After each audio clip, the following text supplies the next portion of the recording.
My hygiene was so bad. I'm gonna tell you guys a story.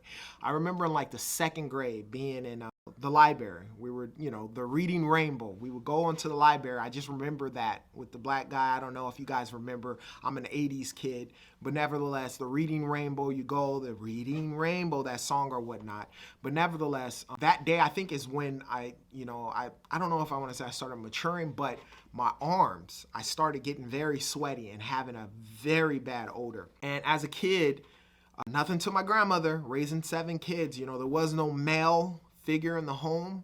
So, and I remember the teacher, asking me to come here, took me to the back of the class. And while I was in the back of the class, back in these days, for those of you who don't know, the soap dispensaries at the school that I went to and the schools that I remember when I was very young, when you would get the soap, it wasn't liquid. It was like a powder, a white powder.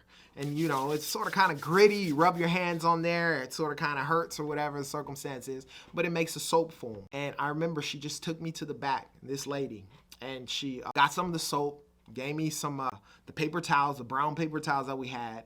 She said to wash under my armpits. I washed under my armpits.